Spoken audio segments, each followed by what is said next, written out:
ဒီအချိန်ကဲလာဝေးနဲ့ရဲတချို့ဟာရှာဖွေဝရမ်းနဲ့အတူ Risto ရဲ့တိုက်ခန်းကိုမွေနှောက်ရှာပါတော့တယ်။စုံတော့ကြီးကျွန်တော်အိမ်မှာဗာများရှာဖွေစရာရှိလို့ဝရမ်းနဲ့တောင်ရှာရတာလေလို့အာကြီးကမေးတဲ့အခါမှာတော့ဘေဟက်ရဲ့တရားမဝင်ပစ္စည်းတစ်ခုပေါ့ဥပမာပစိန်တို့တနတ်တို့ပေါ့လို့ကဲလာဝေးကပြန်ဖြေပါတယ်။တစ်ဆက်တည်းမှာပဲမျက်နှာဖုံးတစ်ခုလည်းဖြစ်ချင်းဖြစ်မှာပေါ့လို့ကဲလာဝေးကဆက်ပြောတဲ့အခါမှာတော့အာကြီးမျက်နှာပြတ်သွားပါတယ်။ကဲလာဝေးကအာကြီးနားကိုကပ်ပြီးတော့အေးဟုတ်တယ်ညံကြီးရှင်လေငါမျက်နှာဖုံးအကြောင်းအကုန်သိပြီးသားပဲပြဿနာတွေပုံမဖြစ်ခင်မှာငါလက်တွေကိုမျက်နှာဖုံးအပ်လိုက်လို့တူတူလေးချင်းချောက်လိုက်ပါတယ်။ကဲလဝေးရဲ့လုပ်ရဲ့ကြောင့်ငကူကလေးကမှအာနာပိုင်နေနဲ့ပတ်သက်ရင်စိတ်အစာမကြေလိုက်တဲ့ risk ကအထားတောင်းညံပါတယ်။ခင်ဗျားမှာရှာဖွေဝရမ်းမဲပါတာနော်ဖန်ဝရမ်းတော့မပါဘူး။အဲဒီတော့မျက်နှာဖုံးအကြောင်းစစ်ဆေးစရာဘာအကြောင်းမှမရှိဘူးလို့ကဲလဝေးကိုရန်စကားပြောလိုက်တာပါ။အာကြီးကပြဿနာပိုကြီးလာမှဆိုလို့ဝင်ပြန်ပြေးရင်နဲ့ risk ရဲ့နာမည်ကိုခေါ်မိသွားခဲ့ပါတယ်။ risk ရဲ့နာမည်ကိုကြားတဲ့အခါမှာတော့မျက်နှာဖုံးကိုဝတ်ခဲ့တဲ့သူက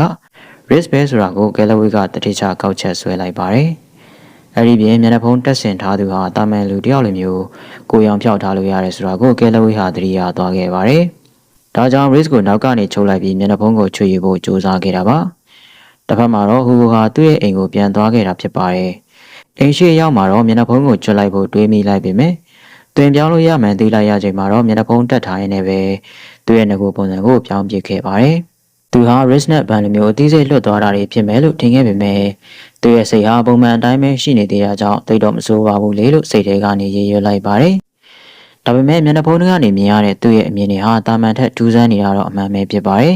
။တခါတလေမှအိမ်ကိုပြန်လာတဲ့သားကိုမြင်တဲ့အခါမှာတော့ဟူကိုရဲ့မိကထမင်းစားဖို့ခေါ်ပါတယ်။အရာအလုံးကပုံမှန်ပဲဆိုပေမဲ့ဟူကိုရဲ့မြင်တွေကပြောင်းလဲနေခဲ့ပြီးသူမိဘတွေနဲ့ညီဖြစ်သူကိုကြောက်စရာတက်သွားကောင်းနေနဲ့မြင်ခဲ့ပါတယ်။တမင်းစားဆွဲပေါ်ကဟင်းတွေကလည်းလက်ပစ်ပုံနေရောစရာအကောင်ပလောင်တွေအဖြစ်မြင်နေရတာကြောင့်ဦးကိုတယောက်ကြောက်လန့်တကြောင်အော်ဟစ်ထွက်ပြေးသွားခဲ့ပါတယ်။ကဲလဝေးတို့ပြန်တော့အပီးမှာတော့ရှုပ်ပွားနေတဲ့အခန်းထဲမှာအာကြီးဟာဆေးပြက်လက်ပြက်ထိုင်ချရင်းနဲ့ဒါရီအားလုံးကအဲ့ဒီမျက်နှာဖုံးကြောင်ပဲလို့ညီးတွားလိုက်ပါတယ်။ဘန်ကနားမလည်တဲ့ဟန်နဲ့ငါတို့ဒီဘာလို့ရဲတွေကိုအမှန်တိုင်းမပြပြနိုင်တာလဲလို့မေခွန်းထုတ်ခဲ့ပါတယ်။ဘန်ရဲ့မေကြောင့် risk ကငါတို့ဒါမျက်နှာဖုံးကိုဝေးခဲ့တဲ့အကြောင်းကိုပြောလိုက်ရင်မင်းနဲ့ငါနဲ့ထိတ်ဆုံးကအဖမ်းခံရမှာပဲငတုံးရီလို့ပြန်ပြောလိုက်ပါတယ်။သက်ထဲမှာပဲ risk ကငါတို့လုပ်ခဲ့တာတွေမဟုတ်ဘူး။အရင်ကဘယ်ဟက်လုပ်ခဲ့သမျှပြဿနာတွေအကုန်ငါတို့အပေါ်ပုံချလို့တောင်ရတယ်လို့ဒေါသတကြီးပြန်ပြောလိုက်ပါတယ်။ခဏသာငြိမ်သက်သွားတဲ့အချိန်တွေကို risk ကပဲတက်ပြီးတော့လောလောဆယ်မှာတော့မျက်နှာဖုံးကိုဖျောက်ဖျက်ပစ်ဖို့ငါတို့မှအချိန်ရပါသေးတယ်လို့ပြောလိုက်ပါတယ်။ဖျောက်ပစ်ဖို့နေနေတဲ့သားမျက်နှာဖုံးကဘယ်ပြောင်းနေမှန်းတော့မသိဘူးလို့အာကြီးကစိတ်ပြက်လက်ပြက်ညီးတွားတဲ့အချိန်မှာပဲဟူကိုဟာသူတို့အခန်းရဲ့နိုင်ကိုဖောက်ပြီးတော့အသေးတန်ဝင်လာခဲ့ပါတယ်။သူရဲ့ပါဇက်ကလည်းချွတ်ပေးကြပါလို့အသေးတန်အော်နေခဲ့တာပါ။ဟူကိုရဲ့ငကိုပုံစံကြောင့် risk တို့ဟာရုတ်တရက်ကြောင်းသွားခဲ့ပြီးဟူကိုကမျက်နှာဖုံးကိုတင်းဆွဲချွတ်လိုက်တော့မှပဲဟူကိုတယောက်မျက်နှာဖုံးတက်သားမှန်တီးသွားကြပါတယ်။အဲဒီနောက်ယူလိုက်ကြပါတော့ငါတော့ရန်ကြောက်သွားပြီလို့ရေရွရင်နဲ့ risk တို့ဘက်ကိုလှမ်းပေးလိုက်ပါတယ်။နောက်တော့မှသတိပြန်ရသွားခဲ့ပြီးမင်းတို့ကောင်းတွေကိုတော့မပေးဘူး။အာချီရဲ့မင်းကအတိတရားရှိတယ်မင်းမဲ့သိမ့်ထားလိုက်လို့ပြောရင်းနဲ့အာချီစီကိုလှမ်းပစ်ပေးလိုက်ပါတယ်။ညနေဘုံကိုပြန်လို့ခြင်းနေပုံရတဲ့ risk ကဟူကိုရဲ့လှုပ်ရကြောင်းဟုတ်ပါပြီအာချီကငါတို့ထဲမှာအတင်းငိမ်ဆုံးပဲဒီတော့ဒီမျက်နှာဖုံးကိုဘယ်လိုဖြည့်ဆည်းပစ်ကြမလဲ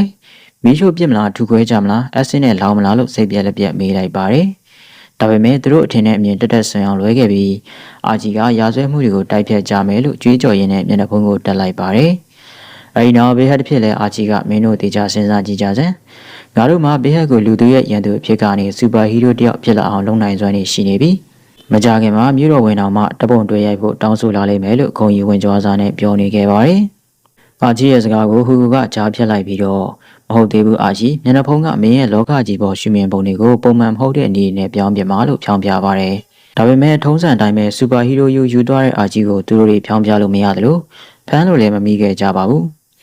ဒီအချိန်ဝါတာရဲ့လူတွေဟာတလိษံယုံကတလိษံတွေကိုကိုးထုတ်ဖို့ကြံစီနေတဲ့ချိန်ဖြစ်ပြီးတော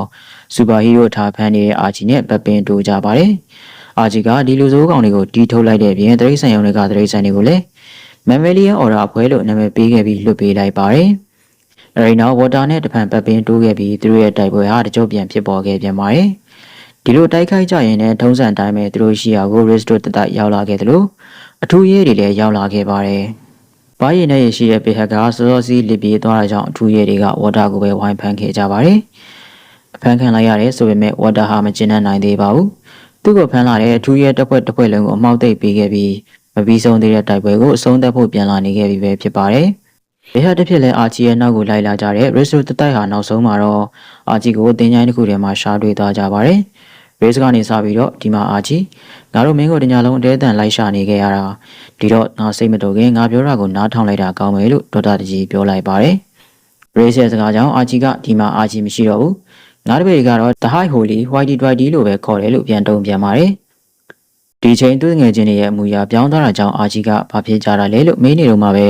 ဝါတာကအာချီကိုနောက်ကနေတီးပေးလိုက်ပါတယ်။ Riz တို့တွေဘာလို့ရမှမသိသေးခင်မှာပဲဝါတာကအင်္ဂလိပ်မှတ်တိုင်တစ်ခုနဲ့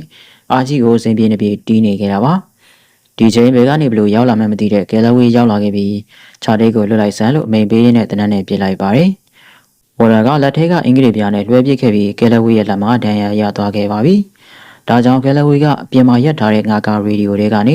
ရဲတွေကိုကူညီတောင်းလိုက်ပြီးတော့ဆေးရုံကားပါလှမ်းခေါ်လိုက်လို့ကိုကိုလှမ်းပြောလိုက်ပါတယ်။ဝါတာကအာကြီးကိုစင်ပြေနေပြီးဆက်သမားနေခဲ့ပြီးသူလွှတ်ပေးလိုက်တဲ့ဂျယ်ကြီးတကောင်ကဝါတာကိုရေထဲဆွဲချသွားတာကြောင့်အာကြီးတယောက်လွတ်သွားခဲ့ပါတယ်။ကယ်လဝေးကအာကြီးကိုမျက်နှာဖုံးပြန်ချွတ်လိုက်ဖို့ဖြောင်းပြတဲ့အချိန်မှာတော့အာကြီးဟာသူ့ကိုယ်သူမျက်နှာဖုံးတက်ထားမှမသိတော့လောက်အောင်အသိစိတ်လွတ်နေခဲ့ပါပြီ။ကယ်လဝေးကမင်းကငါလိုပဲလူတွေကိုကူညီဖို့မျက်နှာဖုံးတက်ခဲ့ပေမဲ့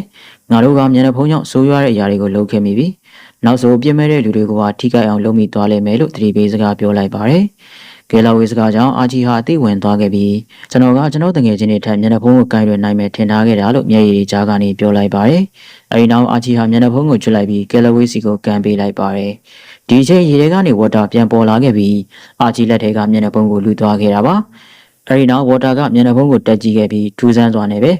မျက်နှာဖုံးဟာဝါတာကိုညှင်းဆန်ခဲ့ပါတယ်။ဒါကြောင့်ဝါတာကမျက်နှာဖုံးကိုအားကုန်လွတ်ပစ်လိုက်ပြီးတော့သမတ်စီရဲ့တတိယမြောက်ရှုပ်တော်ပုံတွေဟာလည်းဒီမှာတင်တခန့်ရက်သွားပါတော့တယ်။